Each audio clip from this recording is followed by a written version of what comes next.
하나님과 화평을 누리자라는 제목으로 은혜를 나누고자 합니다.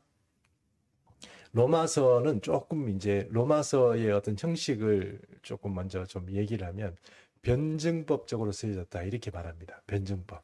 변증법이라는 게 뭐 여러 해결의 변증법도 있고 여러 가지 변증법이 있는데 기본적으로 말하면 어떤 명제가 있으면 그 명제에 대해서 정반합 이런 식으로 계속 이렇게 논리가 진행되는 것을 우리가 변증법이다 이렇게 말합니다. 정이 무엇이냐? 정이라고 하면은 이제 구원을 어떻게 얻느냐라는 제목이 있다. 그런 주제가 있다 그러면 율법을 잘 지키면 구원을 얻는다. 이런 또 어떤 정이 나오고 또 아니다. 율법을 잘 지킨다고 해서 구원을 얻는 게 아니다. 이 반이 나오고 그러면 어떻게 구원을 얻느냐? 믿음으로 구원 얻는다. 이런 합이 나온다는 겁니다. 이런 어떤 구성을 이렇게 쭉쭉쭉쭉 이렇게 1장부터 시작해서 이렇게 이제 로마서는 진행하고 있습니다. 근데 이게 이제 4장에서 거의 한 큰 대목이 끝이 났습니다. 그리고 이제 5장 오늘부터 시작해서 이제 두 번째 대목으로 이제 넘어가게 되는데 조금 심화 과정이다 이렇게 말할 수 있죠. 첫 번째 과정에서 1장에서 4장이었는데 이 1장도 우리가 좀 잘 이해할 1장부터 4장도 조금 잘 이해를 해야 됩니다. 왜냐하면 변증법으로 쓰여지되 이 변증이 끝이 없이 꼬리에 꼬리를 물어요. 그러면 보통 일반적으로 우리가 어떤 뭐 성경의 본문을 보거나 이렇게 한다면 예를 들어서 전도서, 시편 이런 거는 어느 부분을 탁 드러놓고 봐도 상관이 없습니다. 마태복음이다. 이러면은 마태복음의 어떤 부분을 탁 그냥 말씀을 그대로 보고 이렇게 익힐 수가 있지만 로마서는 처음부터 끝까지 그 논리 기준이 계속 쭉 이렇게 따라갑니다. 그러다 보니까 로마서는 1장부터 계속 끝까지 8장까지 계속 그 논리 구조를 따라가는 게 중요합니다. 그럼 우리가 1장에서부터 4장까지 있었던 이야기를 잠깐 한번 정리를 해보겠습니다. 자, 우리 1장에서 지금 이렇게 설교 가운데 말씀드리는 것은 이걸 여러분들이 기억하시라고 제가 말씀드리는 겁니다. 1장에는 뭐 어떤 이야기를 하고 있습니까? 로마서 1장에는요. 이방인의 죄를 얘기하고 있습니다. 모든 사람은 죄인이다. 이것을 이야기하고 있습니다. 그래서 왜 이방인이 죄인이냐 하는 이야기, 그런 이야기를 사실 1장을 읽어보면 이방인들이 왜 죄인이냐 하는 이야기들을 쭉 이렇게 하고 있다는 것을 알 수 있습니다. 그럼 2장의 이야기는 뭐냐? 2장은 유대인도 죄인이다. 근데 유대인은 뭡니까? 율법을 가졌으니까, 율법을 지키는 사람이니까 죄가 없다 이렇게 얘기할지 모르지만 로마서 2장의 이야기는 율법을 가지다고 해서 또 죄인이다. 왜 그렇습니까? 율법을 듣는다고 해서 의인이 아니고 율법을 지켜야 의인이다. 그러므로 이방인이 되었던 유대인이 되었던 율법을 지켜야 의인인데 율법을 지키지도 않으면서 의인 행세를 하면 그게 가당키는 하냐 하는 얘기가 2장 이야기고 3장의 이야기는 어떤 얘기냐면 그러므로 하나님께서 이 율법 외에 또 다른 의의를 주셨다는 거예요. 그 또 다른 의의가 무엇입니까? 예수 그리스도라는 거예요. 예수 그리스도를 믿음으로 의롭게 된다. 그 얘기가 이제 3장의 이야기입니다. 그리고 4장의 이야기는 뭡니까? 지난주의 이야기는요. 그러면 예수 그리스도를 믿는 그 믿음이라는 것이 어떻게 구원에 작동을 하는가 하는 이야기죠. 그래서 이제 4장의 이야기는 아브라함의 경우를 들어서 우리가 믿음이 어떻게 형성이 되고 왜 믿음을 통해서 사람이 구원을 얻는가 하는 이야기를 지금 우리에게 들려주고 있는 것입니다. 자, 5장에 왔습니다. 이제 5장은 새로운 스토리, 그 대단원의 두 번째 이야기를 시작하는 이야기인데요. 오늘 여러분 제가 말씀 전에 꼭 기도를 먼저 한 것처럼 여러분 오늘 이야기를 잘 듣고 이 복음이란 게 우리에게 오셨을 때 하나님께서 우리를 해방시켜 준 게 있습니다. 근데 해방시켜 준 게 있는데 이 복음 안에 살면서도 이것을 누리지 못하는 거 이게 정말 큰일이라는 거예요. 그것이 뭐냐? 하나님의 화평입니다. 하나님의 화평을 누려야 돼요. 하나님의 화평이 우리에게 있으면 우리 삶이 어떤 식으로 전개되냐 하면 세상이 어떤 식으로 전개되든 이 앞에 시류가 어떻게 되든 남들이 뭐라고 그러든 내 속에는 하나님의 평강이 있습니다. 하나님의 샬롬이 있습니다.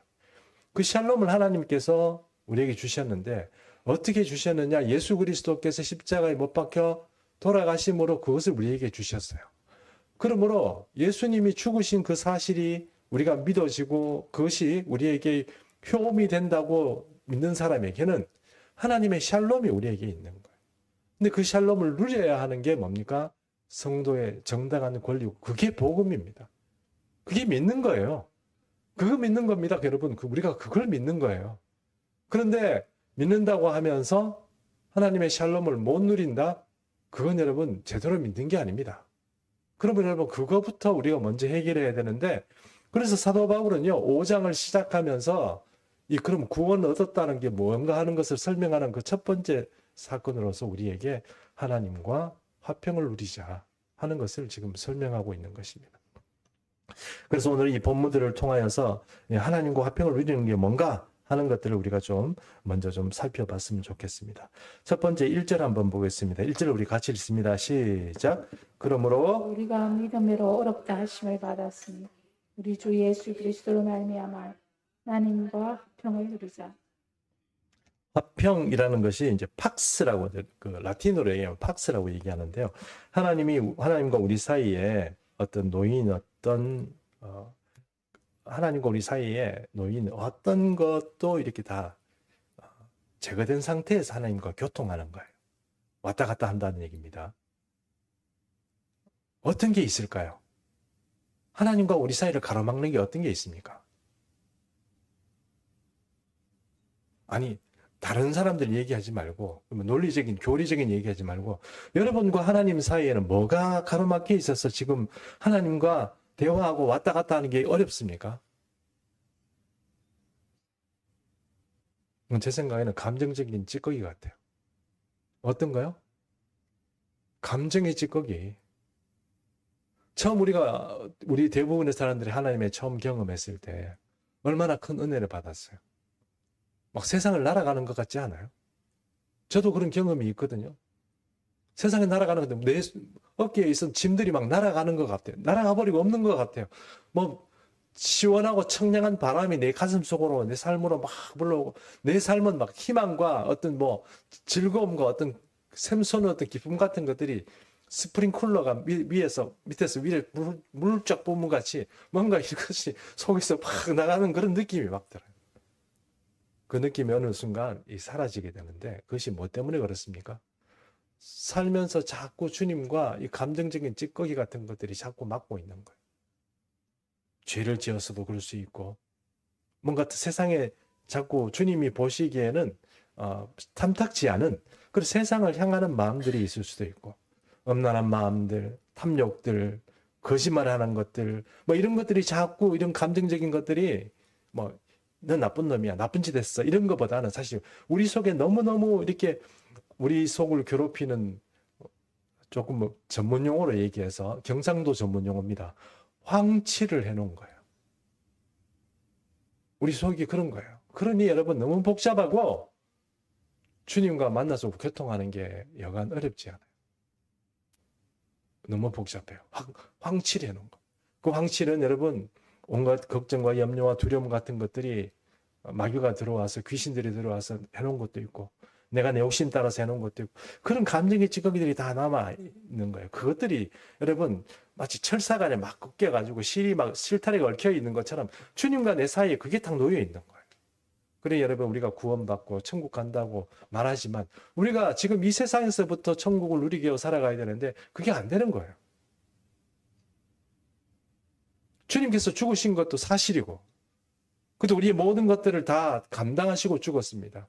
제가 요즘 와서 제일 좋아하는 게 주님께서 우리의 질고를 지고 우리의 슬픔을 당하였다는 거예요.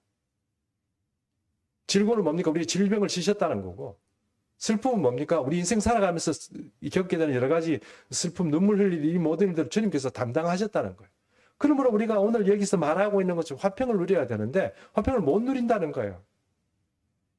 그것이 하나님 우리 사이를 막고 있는 이 황칠된 우리의 복잡한 이 마음들이 지금 가로막고 있어서 이 감정의 찌꺼기들 때문에 우리는 주님과 교통하는 것이 어려워. 화평이 안 되는. 그러면 여러분 오늘 이거를 치워야 되는구나. 이것을 치워야 되는구나. 이거 아무 쓰잘데기 없이 필요도 없는 거다. 내가 안고 살았구나 하는 생각으로 이거를 치워버려야 돼.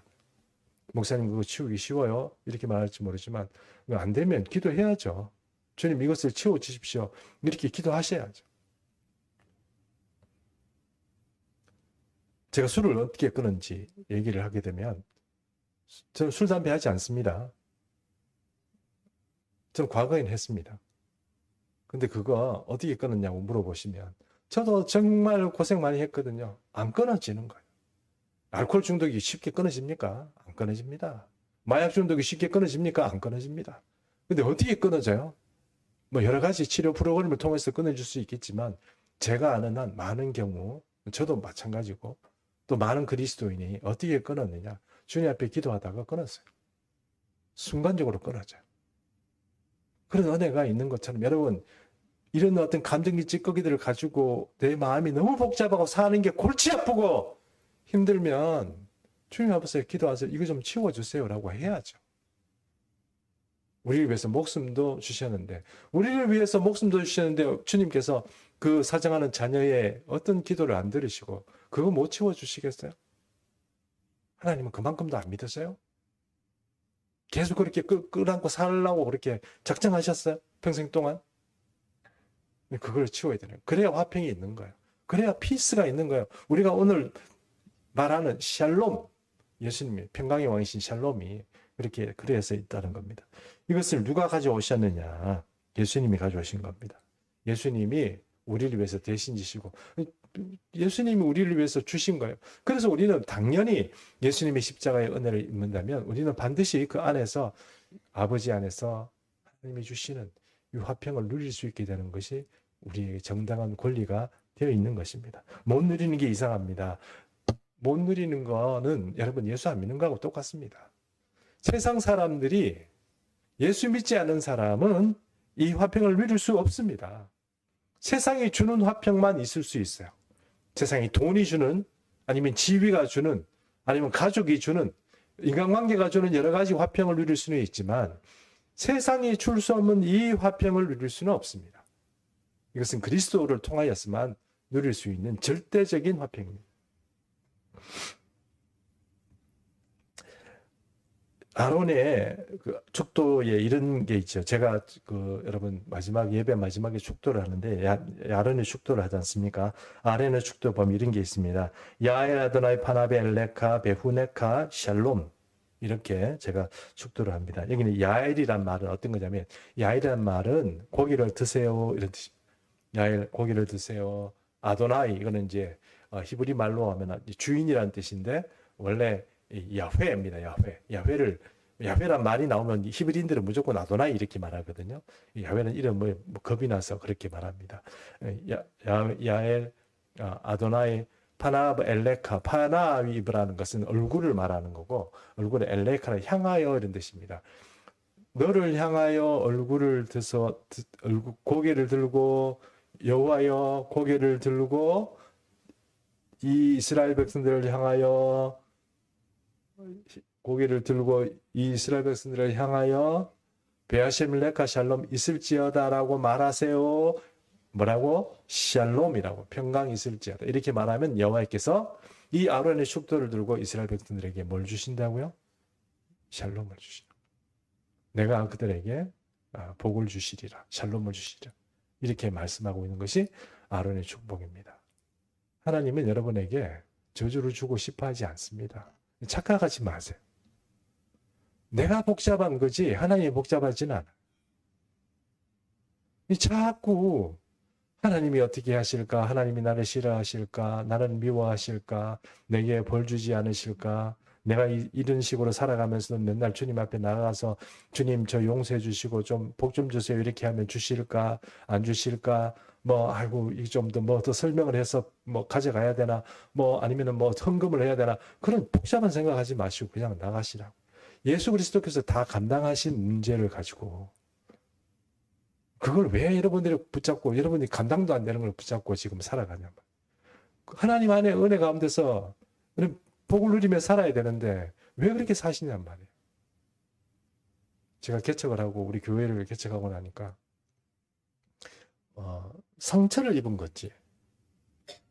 아니면 뭐 인생살이 너무 복잡하고 어려운 인생을 살아오시다 보니까 여러 가지 복잡한 감정들이 막 얽혀서 뭐 감정들이 상처를 받고 뭐 이렇게 해가지고 뭐 그러셔 그런지 모르지만 이해는 합니다. 그러나 여러분 저도 우울증도 겪고 이런 뭐 우울증 약까지는 먹지 않았지만 여러 가지 어려운 상황들 뭐 그런 것 겪고 이렇게 오늘 이렇게 다 극복했지만 여러분 그리스도 안에서 화평이 있으면 그런 것들이 다 없어져 버려요. 이것도 제 간증입니다. 그리고 여러분 지금 이제 더 이상 그 쓸데없는 거 붙잡고 우리 가지 마세요. 그거는 여러분이 만들어냈는지 아니 마귀가 여러분에게 준 건지 모르지만 하나님이 주신 거는 아닙니다. 하나님은 우리에게 샬롬을 주시기 원하는데 너무 복잡한 생각을 가지고 있고 그런 것들이 다 가지고 있다면 지금 여러분 치우시기 바랍니다. 여호와께서 야이라는 것은 든다는 의미입니다. 다시 한번 말씀드리지만 여호와께서는 우리를 너를 향하여 너를 누구를 지정해도 모르겠습니다. 너를 향하여 그 얼굴을 드사라는 말은 얼굴을 든다는 동사가 있습니다만 이 말 자체는 원래 돌린다는 뜻입니다. 돌아갔던 얼굴을 돌리셔서 환하게 너희를 향하여 웃으시며 너에게 축복을 하시는데 뭐라고 말씀하신다? 샬롬 이렇게 하나님께서 우리에게 말씀하시도록 그렇게 한다는 거. 그래 여러분 그게 하나님께서 우리에게 향하신 아론 보고 너 그렇게 해라 그럼 내가 그렇게 할게 이렇게 아론 보고 지켰던 거고 아론은 이스라엘 백성들 회중이 만날 때마다 이 아론의 축도로 그렇게 기도했다는 것입니다. 요즘은 제사장이 없기 때문에 가정에서 그 부모가 예배를 주관하고 예배를 마실 때 이렇게 아론의 축도로 한다는 것입니다. 그러므로 여러분 이제 더 이상 이 평화 하나님이 주시는 이 평강을 누려야 하지 그것을 가로막는 것에 자기 인생인 줄 알고 나는 원래 캐릭터가 그래. 나는 원래 좀 사람이 좀 우울질이야. 근데 나는 원래 좀 이런 거 좀 섬세하고 좀 그래. 여러분들 물론 다 캐릭터가 있죠. 근데 여러분 그거 가지고 자꾸 여러분 마음속에 남겨놓고 인생에 남겨놓고 살아가지 마십시오. 그거 여러분 거 아닙니다. 그 속이는 거예요. 그리스도 안에서 화평을 주셨다는데 그걸 계속 속임을 가지고 그것을 붙잡고 간다는 것은 너무 어리석다는 것입니다. 그런데 여러분 이 평화가 우리에게 올 때는 우리가 싸워서 막 전쟁하고 싸워서 얻어온 게 아닙니다. 이 평화는. 우리가 어떤 보상을 통해서 우리가 하나님께 값을 지불하고 가져온 게 아니에요. 그건 그냥 하나님께서 우리에게 주시는 선물이에요. 그럼 우리가 아무 공로가 없는데 그렇게 하나님께서 우리에게 주신 건데 사도 바울은 그래서 이 평화가 우리에게 올 때 여러 가지 이 하나님과 우리 사이의 화목을 막고 있는 여러 가지 이야기를 또 사도 바울은 오늘 이 본문을 통해서 하고 있는 것입니다. 자, 그런데 그 세 가지를 우리가 조금 더 본문을 보기 전에 또 하나 얘기를 한번 해보겠습니다. 로마서 5장 2절 말씀인데요. 이번에는 공동성경으로, 왜냐하면 이 5장 2절이 우리 개역 개정은 조금 어려워요. 이야기가. 그래서 공동번역 로마서 5장 2절 우리 김기용 권사님이 좀 읽어주시기 바랍니다. 우리는 그리스도를 믿음으로써 지금의 이恩寵을 누리게 되었고 또 하나님의 영광에 참여할 희망을 안고 기뻐하고 있습니다. 자, 이거는 좀 제가 좀 설명을 하면 이런 겁니다. 예수 그리스도를 통하여서 우리에게 복음의 소식이 왔는데 복음의 소식을 제가 저번에 간단하게 복음이 세 가지 어떤 그런 우리에게 큰 혜택이 있다고 그랬습니다. 그 첫 번째 혜택은 뭐냐면 우리가 영원한 삶을 얻는다는 거예요.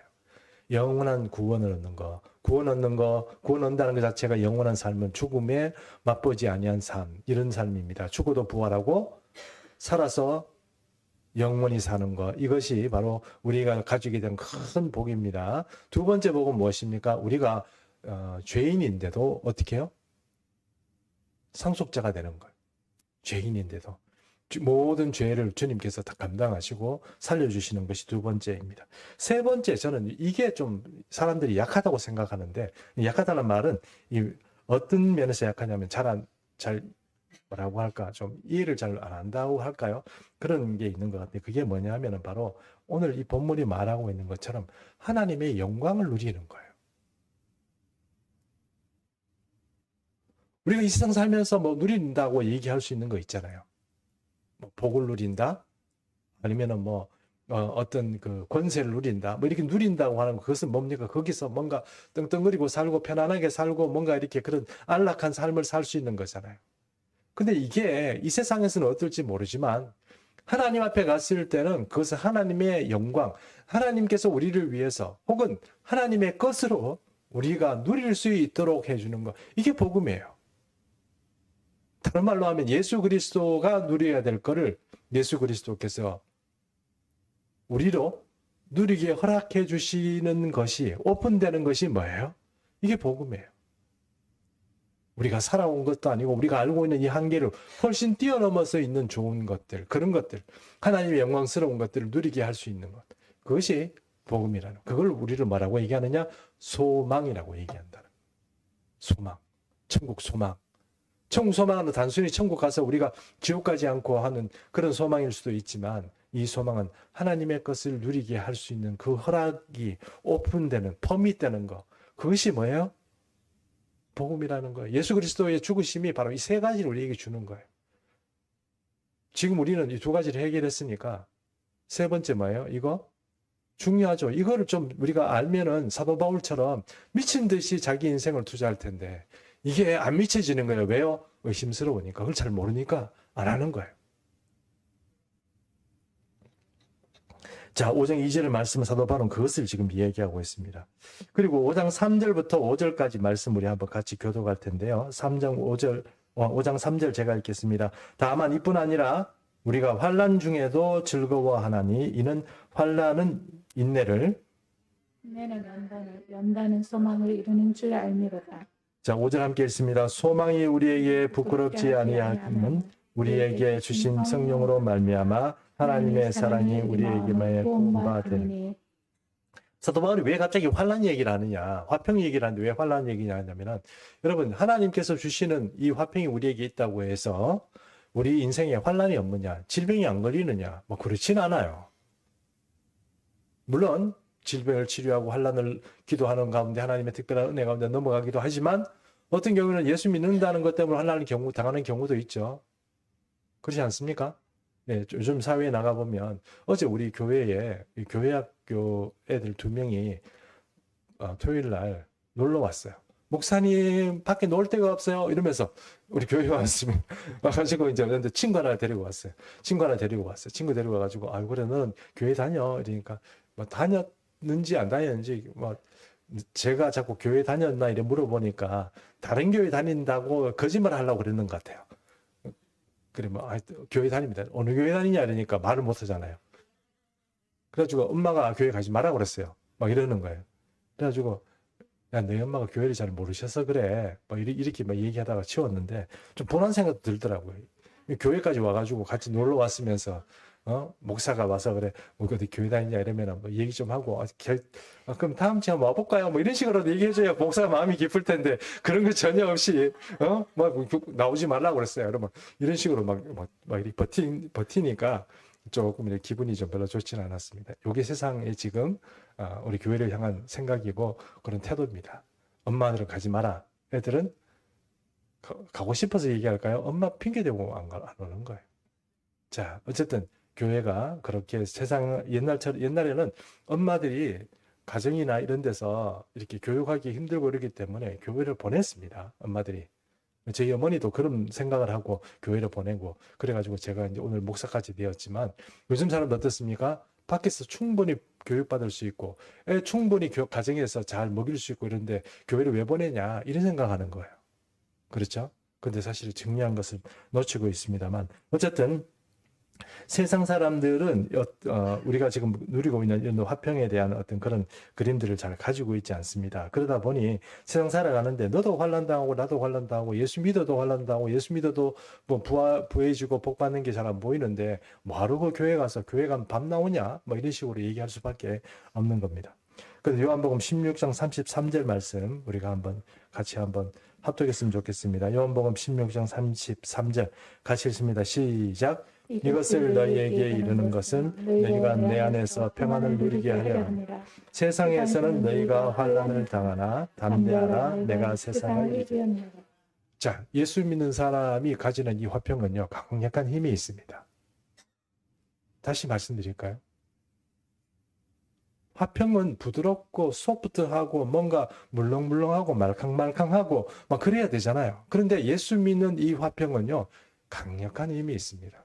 그래서 세상의 어떤 환난이나 내게 닥쳐오는 어떤 것들도 이겨낼 수 있는 힘이 이 화평 속에 있어요.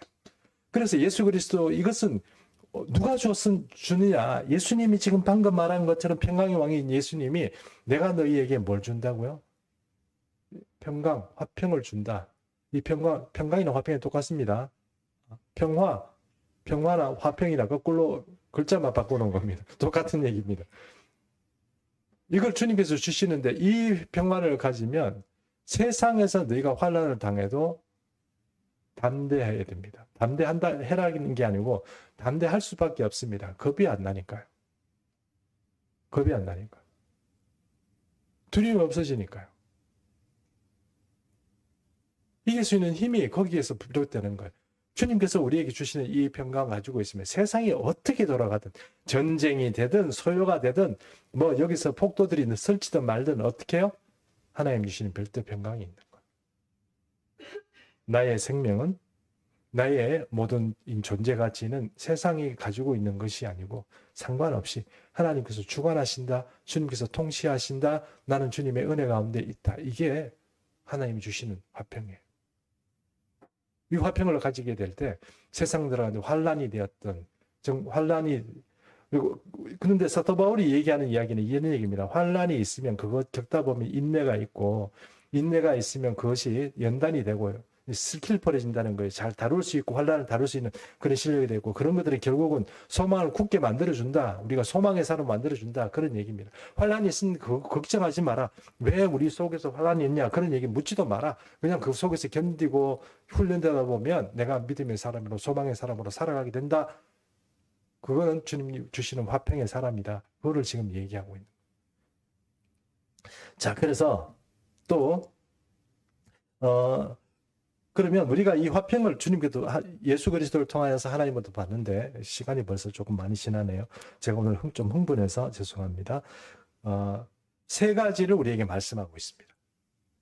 우리가 어떤 상태에 있을 때 주님께서 우리에게 주셨냐. 첫 번째 로마서 5장 6절입니다. 로마서 5장 6절 같이 읽습니다. 시작. 우리가 아직 죄에 연약할 때에 기약대로 그리스도께서 경건하지 않은 자들을 위하여 그리스도께서 경건하지 않은 자들을 위해서 죽으셨다. 우리가 예수 믿고 경건하고 주님 저를 좀 살려주세요. 저는 예수 믿고 잘 살고 싶습니다. 저는 예수님 위해서 경건하고 살고 싶습니다. 이렇게 한 게 아니고 아직 연약할 때 상관없이 나는 내 맘대로 사는 그 상태에서 의인도 아니고 경건한 자도 아니고 그냥 세상에서 세상 나부랭이 별로 가치도 없고 별로 어떤 존재감도 없는 그런 사람으로 살아갈 때 주님께서 예수 그리스도를 통하여서 우리를 살려주시다는 그게 첫 번째입니다. 자, 주님이 우리를 화평을 주시기 위해서 이 예수 그리스도 하나님의 나라 세계로 하나님의 세계로 이 하나님의 영광의 세계로 인도하는데 그것이 어떤 상태에서 받아들였냐. 첫 번째는 연약할 때. 첫 번째 넘어가기 전에 5장 7절 말씀을 제가 읽어보겠습니다. 의인을 위하여 죽는 자가 쉽지 않고 선인을 위하여 용감히 죽는 자가 혹 있거니와 이랬습니다. 선한 사람을 위해서 내가 대신 죽을게 이렇게 얘기하는 사람도 있습니다. 그러나 또 뭡니까? 의인들을 위해서 죽는 자가 죽는 것도 쉽지 않다. 세상에서 그렇다는 거예요. 근데 예수님은 누구를 위해서 죽었습니까? 연약할 때 의인도 아니고 선인도 아니고 그런 사람들 위해서 돌아가셨다는 것입니다. 자, 두 번째 우리가 아직 죄인 되었을 때입니다. 로마서 5장 8절 같이 읽습니다. 시작. 우리가 아직 죄인 그리스도께서 우리를 위하여 죽으심으로 하나님께서 우리에 대한 자기의 사랑을 확정하셨느냐. 네, 우리가 아직 죄인 되었을 때, 의인 되었을 때 우리를 위해서 죽으신 게 아니고 죄인 되었을 때 우리를 위해서 죽으셨어요. 우리 죄를 감당하시기 위해서. 그래서 죽으셨어요. 그 예수님의 죽으심을 하나님께서 얘기할 때 여기 보면은 자기의 사랑을 확증하셨다 이렇게 돼 있잖아요. 확증. 하나님께서 예수님을 죽이심으로 하나님의 사랑을 확증하셨다고 그랬어요. 확증이란 건 뭐냐면 이렇게 얘기할 수 있습니다. 우리가 카드 놀이를 한다고 하면 저는 카드 놀이 잘 할지는 모릅니다만 카드를 히든하게 딱 이렇게 숨겨놓은 한 가지 정말 중요한 패가 있습니다. 이 패는요 함부로 내놓지 않겠죠. 그렇죠? 언제 내놓습니까? 결정적인 순간에 마지막에. 그럼 이 사람은 이 마지막 패를 내놓는 순간 모든 게 끝이에요. 이제 더 이상은 없어요. 그 하나님께서 이 아들을 내어주심으로 더 이상 구원할 이 사람을 구원하고 하나님의 영광스러운 세계로 인도할 수 있는 방법이 더 이상은 없어요. 마지막 방법이에요. 왜 자꾸 예수 그리스도를 통해서만 받아야 되냐 이렇게 얘기하는 분이 계세요. 그러면 미리 좀 알아서 말씀 좀 잘 듣고 율법도 잘 지키고 이렇게 살아오든가. 그게 안 됐으면서 마지막 이 히든 카드를 믿지 않으면 여러분 세상에 내가 아무리 종교를 위해서 뭘 닦고 길을 닦고 돌을 닦아도 소용이 없어요. 그 마지막에 하나님께서 주시는 거대한 선물이에요. 자기가 닦아서 자기가 해서 올라갈 수 있다고 생각하는 이 종교 가지고는 절대로 주님 앞에 못 갑니다. 예수 그리스도께서 마지막 카드입니다. 그 사장님. 이런 표현이 어떨지 모르겠습니다만 하도 아무리 얘기해도 듣지 않고 선지자들을 보내고 또 다윗과 같은 선한 사람들 보내고 그런 경건한 사람들을 보냈음에도 차라리 돌팔매질하고 죽여버리는 그런 어떤 이 이스라엘 백성들처럼 이스라엘 백성들이 그 정도면 세상 사람들은 얼마나 형편없겠습니까? 그런 사람들을 향하여서 마지막으로 쓸 수 있는 카드는 아들을 주는 거예요. 그걸로서 하나님의 사랑은 이제는 더 이상 없어. 이게 내가 마지막 내놓을 수 있는 카드고 이것이 내가 너희를 사랑한다는 증거다. 이것이 바로 로마서 3장 8절 5장 8절 말씀이다 하는 것입니다. 자, 마지막 하나. 로마서 5장 10절 말씀인데요. 이것은 공동 번역을 보도록 하겠습니다. 로마서 5장 10절 말씀인데요. 김기훈 권사님 좀 읽어 주십시오. 우리가 하나님의 원수였던 때에도 그 아들의 죽음으로 하나님과 화해하게 되었다면 하물며 그분과 화해가 이루어진 지금에 와서 우리가 살아계신 그리스도를 통해서 구원 받으리라는 것을 더욱 확실한 일이 아니겠습니까? 자, 5장 10절의 말씀, 우리가 하나님 예수님 그리스도를 통하여서 우리가 어떤 상태에 있을 때 예수 그리스도를 위해서 예수 그리스도께서 우리를 위해서 돌아가셨습니까? 하나님과 원수되어 있는 상태. 그래서 여러분 죄인이고 연약하고 있을 때 원수된 상태에 있는 우리를 찾아오셔서 주님께서 우리를 위해서 죽으심으로 하나님과 우리 사이를 화목하게 만들어 주신 거예요. 근데 아직도 죄인 상태, 연약한 상태, 또 원수된 상태로 살아가는 사람이 있다면 이건 정말 넌센스입니다. 이거 하나님의 법칙이 안 맞는 거예요. 이거 하나님 법칙이 안 맞는 겁니다. 그거 다 버려야 돼요. 그 왜 예수 그리스도에 대한 사랑과 믿음에 대해서 여러분 그게 배신이에요. 다른 게 아니고. 여러분 죄 짓고 하나님 앞에 연약한 인간으로 살아가는 게 죄가 아니고요. 이걸 안 믿는 게 죄예요. 그럼 여러분 더 이상 이 쓸데없는 인생의 짐을 지지 마세요. 던져버리세요. 던져버려도 아무 상관없습니다. 지금 여러분이 현명하게 내가 합리적으로 내가 이것을 붙잡고 살아가는 게 아니고 사실은 이것이 여러분을 속이고 있습니다. 복음의 눈을 제대로 보지 못하게 하고 하나님 화평을 누리지 못하는 기쁨이 없는 사라져버린 그런 인생을 살게 하는 그런 주 원인입니다. 자, 이제 마지막으로 한 가지만 좀 말씀 나누고 제가 그 말씀 설교를 정리하도록 하겠습니다. 제가 신학교에 들어갔습니다. 그 사회생활 잘하다가 신학교에 들어가는데 신학교에 들어가니까 기숙사에 이제 우선 무조건 좀 들어가야 돼요. 신대원 학생들은 기숙사에 무조건 최소한 한 학기는 들어가 있어야 돼요. 그 제가 이제 우리 집사람을 떠나서 우리 사랑스러운 우리 집사람의 품을 떠나서 둥지를 떠난 새처럼 신학교에 가서 기숙사에서 이렇게 살게 되었습니다.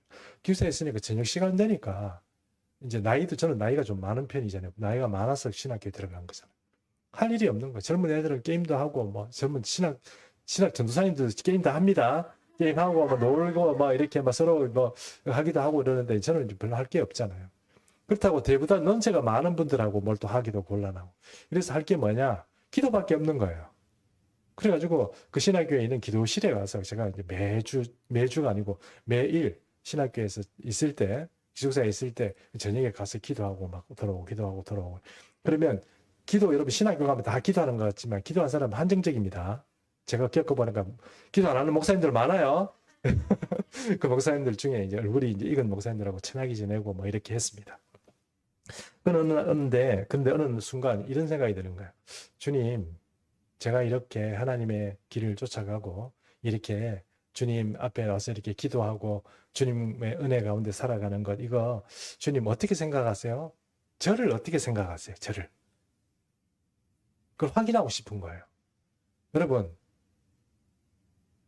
사람들이 자꾸 얘기하잖아요. 우리나라 사람들 그런 게 없는데 외국 사람들은 자꾸 I love you, I love you 이러죠. 확인시켜 주잖아요. 안심하라고. 맞죠? 마음이 바뀔까 싶어서 I love you, I love you 막 계속 그런 얘기 확인시켜 주잖아요. 저도 아무리 경상도 사람이고 무뚝뚝하지만 하나님의 사랑을 확인해 보고 싶은 거예요.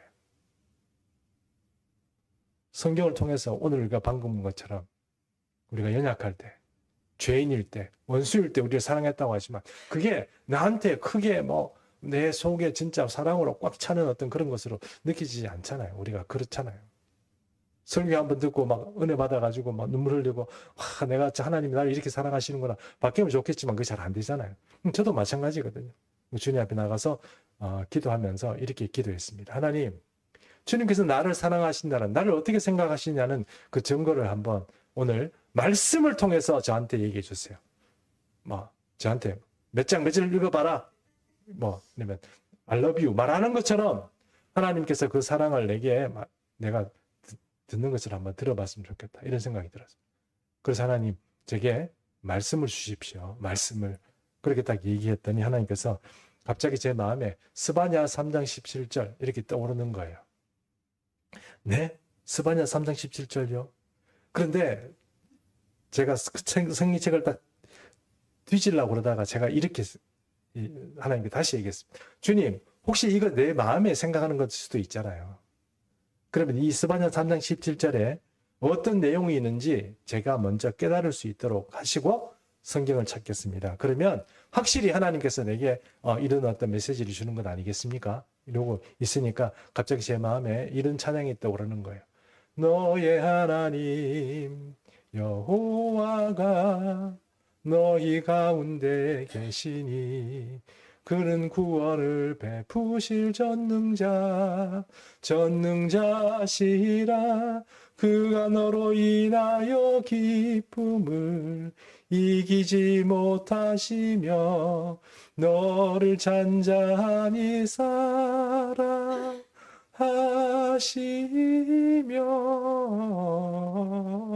즐거이 부르며 기뻐하시리라. 그 찬양이 떠오른 거예요. 찬양 한번 불렀어요. 그리고 성경을 찾았습니다.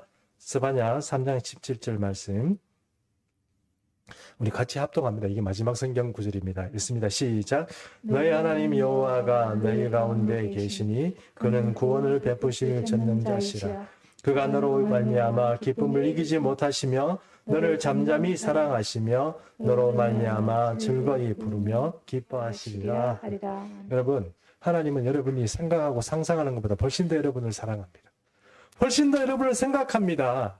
여러분 스스로 이 짐들을 가지고 하나님과 막혀있는 그것 때문에 이거밖에 안 보이니까 이거 붙잡고 나는 내 인생은 왜 이래, 내가 왜 이럴까, 자꾸 그런 어떤 근심하고 있는 분이 있으면 여러분, 하나님은 여러분을 훨씬 더 사랑합니다. 그거 치워주실 능력이 있으십니다. 그리고 그런 의향도 있으십니다. 그 하나님 앞에 나가서 이것을 치워버리고 하나님의 화평을 누리는 그런 예수 믿음 충성교회 모든 성도님 되시기를 축복합니다. 자, 우리 다 일어나셔서 찬송 하나 부르겠습니다.